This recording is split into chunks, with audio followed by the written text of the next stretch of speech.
Welcome to the Issachar Report, the very first episode of a new journey that I'm taking here on Substack. If you are here, you are a paid subscriber, and thank you. Really, thank you so much. There is a goal behind creating a paid account. Part of that is that I want a place to be able to release all the Father has placed into me. Now, it's just one man's opinion. I totally get that. But I believe along the way, because you are a paid subscriber to this Substack page, that we will be able to interact at various times throughout the year. So be looking for updates on that as I get to pour out recordings and writings about the times and seasons we live. So let's get started.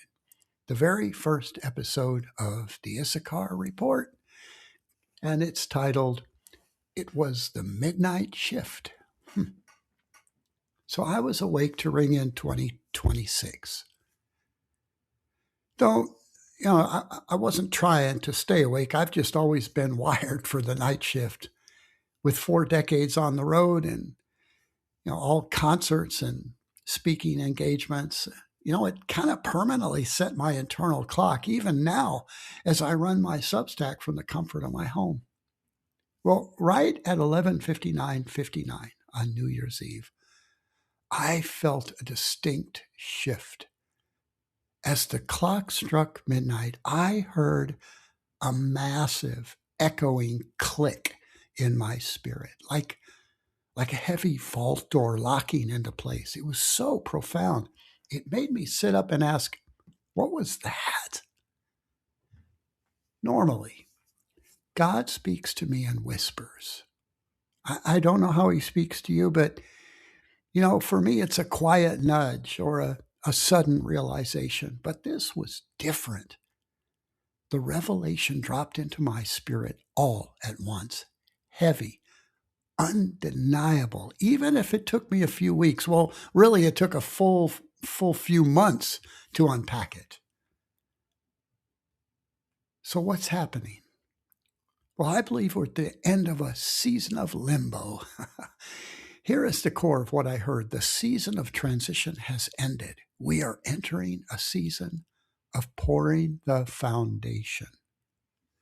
The last few years have been a massive transition for me, starting back in 2023 and culminating on New Year's Eve. A lot of my friends and the people I mentor have been in the exact same boat. Maybe you felt it too, that uncomfortable season of flux where nothing feels quite settled. Well, look, nobody thrives in a permanent limbo. I truly believe God knows our limits, which is why these transitional seasons rarely stretch beyond 5 years. Of course they can. You simply can't build a house while the ground is still moving. Transition is for discovery. If you try to build your life before the dust settles, you'll just end up having to tear it down and start over. It's always better to wait out the shift. So in 2026, we're pouring the concrete. That spiritual click at midnight was our exit sign for transition. Now in 2026, we are called to lay a solid, unshakable foundation. What that actually looks like is between you and the Lord. But here is what you need to know, at least what I believe you need to know. It is custom built. Otherwise, this foundation is a custom built foundation. You can't borrow someone else's blueprint. The Father is pouring concrete tailored specifically for the contours of your actual life. It starts internally, number 2. This process begins in your quiet moments with Dad, paying attention to the unique desires and passions He's wired into you. And 3, it moves externally. As you deepen that inner relationship and act on what you hear, your internal foundation will naturally begin to take shape in your physical reality. I have to keep reminding myself right now, don't rush the build. We have this entire year to do the groundwork. Weigh our hearts, prepare for what's next. Don't stress about putting up the walls until sometime in 2027. In talking with people I mentor, a clear prophetic theme keeps coming up. 2027 will launch roughly a decade of intense, focused building. That is exactly why 2026 has to be all about the foundation. So what's the bigger picture? Well, it's a tectonic shift. There's a deeper timeline at play here. This isn't just a personal shift. We have crossed into a new frontier in the kingdom of God. We aren't just changing seasons. We are stepping into a new epoch, a shift that spans hundreds of years. This is a tectonic movement for the world. But why now?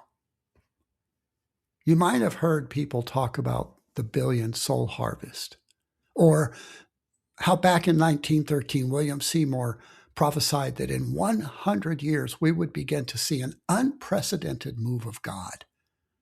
Well, we're living in that window.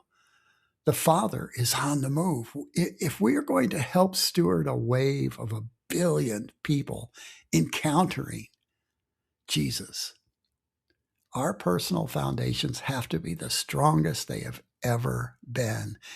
We are the infrastructure God will use to build his purposes on the earth, right? That's why everyone gets to play. This isn't about packing mega churches or stadiums. It's about you. It's about the people in your day-to-day life, your coworkers, your family, your neighbors who don't know Jesus yet, but are suddenly discovering a hunger for something real. All over the world, millions are sharing stories of meeting Jesus in dreams and visions. The Lord is setting us up to be the boots on the ground for the people in our circles when they experience these things and start asking questions. As the late John Wimber used to say, everyone gets to play. You see, we are God's chosen revelation to someone in each of our sphere of influence. So don't let the thought of billions overwhelm you. That's God's business, right? Just focus on those right in front of you. If we focus on laying the groundwork the Father is instructing us to lay today, we will be perfectly on time and anchored in his plan. Thanks for listening. Thanks for being a subscriber to Issachar Report. Many blessings to you as you step into all the Father has for you this year. Talk to you soon.